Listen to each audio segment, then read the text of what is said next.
continue to move on if I have anything to say about it. Oh, but look, we're talking running backs this week. We covered quarterbacks, and we're going to go on down the line, but we have to talk about these top running backs coming back. As you know, there was a number of guys that left a year ago. The Bijan Robinsons, the Dwayne McBride, Muhammad Ibrahim, Tajay Spears, Deuce Vaughn, Keaton Mitchell. I mean, the names go on. Benaconda, Kendre Miller, Jahmyr Gibbs. That went to you guys, right? Yeah. A lot of these guys, Charbonnet, I didn't even think about that. Devin A-Chain. Right. A lot of these guys left and now are on NFL teams or contributing somewhere. And look, we're looking forward to see what they could contribute this coming year. But we are here to talk about the future. We're here to talk about what's coming this year. And we're going to start with our top 5 running backs in 2023. I'm going to go first real quick, and I'm going to go 5-1. My number 5, I think, has to be Will Shipley out of Clemson. He's a junior this year. A year ago, he had 1,182 yards and 15 TDs. What I love about him is he's such a threat, not only in the run game, but also in the receiving game. He can definitely get out in space, and he makes that offense go. We know that DJ Uiagalelei last year struggled, and having Will Shipley there, a vet who knew what was going on, it definitely helped him. And I think he's going to be a big help for Cade Klubnik coming into this coming year. My number 4 is Wisconsin's Braylon Allen, another junior. He had 1,200 yards a year ago and 11 touchdowns. My biggest thing with him is we know the talent.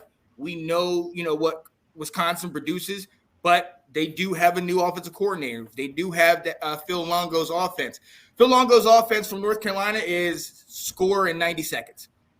Quick, which could work, which could definitely work. But what we're always used to from Wisconsin is I-form, power right, power left, that type of stuff. So I want to see, this will be good for Braylon Allen when we're talking about translating to the pros, to see him in an offense that is more dynamic and could potentially get him out in an open space.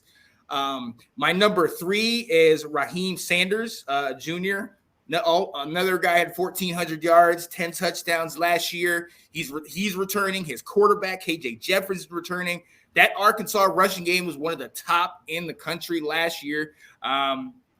Look, these guys were almost unstoppable. In fact, a lot of times in games, they stop themselves with penalties or defense or whatever, what have you. So, honestly, if you get the 2 of these guys healthy and running downhill in that offense, they are very hard to stop in the SEC. So I love Raheem Sanders out of Arkansas coming back. My number 2 was a freshman last year, and apparently a lot of people hadn't heard of him. Keyshawn Judkins had over 1,500 yards and 16 touchdowns, led the SEC in rushing last year, and came out of nowhere. I mean, we know about Jackson Dart and all the praise that he's gotten, but Keyshawn Judkins, he was what made that offense tick, in my opinion. I mean, once they got him out in the past the linebackers into the secondary, I mean, he's off to the races, and he's a bruiser too. He can carry guys. So I'm loving what I'm seeing out of him, and I'm expecting big things from him this year. That they have another rushing offense, him and Jackson Dart, or an offense that just moves. It goes very quickly, and they use Judkins a lot in that offense. So I love it. But I don't think there's any question, and there is no bias to my buddy over here, but I think there is one guy that is alone at the top, and that's Blake Corum. I mean, this guy had over 1,400 yards and 18 touchdowns and missed, the last 2-3 games? Last 3 games if you include the bowl game. Or last 4 games. Because he missed. Yeah. He went out partway through the Illinois game. Yeah. Then played 2 plays in the Ohio State game. He tried to play, couldn't play. So essentially missed that game. Missed the Big Ten championship. Missed the bowl game. Yeah. I mean, this guy missed time and still was the 11th overall, at 11th total amount of rushing yards overall in the country. After missing time, these other guys got the full bowl game. These other, this guy we know is a bruiser. But I think what people aren't seeing is his speed and his quickness. You know, when he gets out in the open, he's not getting caught. They're not bringing him down from behind unless you got a Darryl Green or a Dion. Like, you got somebody that's really got wheels out there. But the other part is that he loves contact. He loves to sit there and get low and just move that pile. And he's one of those old school backs that I really love. But I think what makes him more amazing, and Alex, you've talked to me about this on many occasions, what he does on the field is great, but what he does off the field with his NIL money and helping the families and trying to contribute and, you know, working with his dad and stuff like that. I mean, you couldn't ask for a better guy than that. And a lot of people were hurt. You know, I know you were even a little hurt last year when he couldn't make it into the bowl games and into those games. And you guys, you were still able to win, but at the same time, it's like, dude, what if you had him? It's like, oh my God. So he's number one by far. I am looking for a great year out of him this coming year. And hey, I'm excited. I'm excited to see what you guys bring to the table. And if he's in that, you know, if he can get in that Heisman race, man. So let's go. I think he should be one of those top 5 guys right from the start. Yeah. Just because, and this might be a little bit of the Michigan bias, but with how none of the quarterbacks seem to want to take it, I think if Corum was healthy for the Illinois game and that Ohio State game, I think he might take the Heisman. Yeah. Because it was totally up for grabs going into that last week.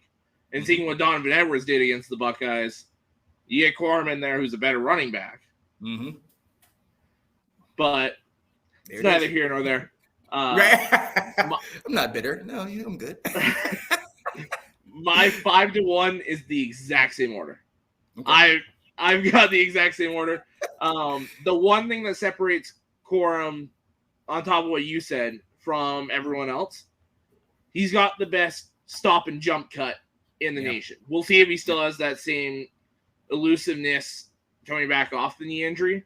But his ability to just stop and start again and like stop, jump to the side, and just take off is second to nobody.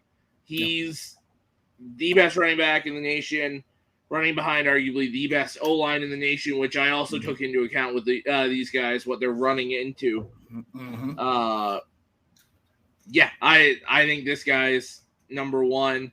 I think Judkins is pretty close. Yeah. But I think Corum's the clear number one. Yeah. Absolutely. Yeah. I mean, for the most part, even if you look on like the list of the top 10, 15, 20 running backs and the yards gained last year, even with this list, most of these guys are up on that list. All the guys that are ahead of them or in between are in the NFL right now. You know what I mean? So, you know, this is definitely what you want on your team. And especially in college, you have a star back like this that can change your whole outlook of your offense. You know? Yeah.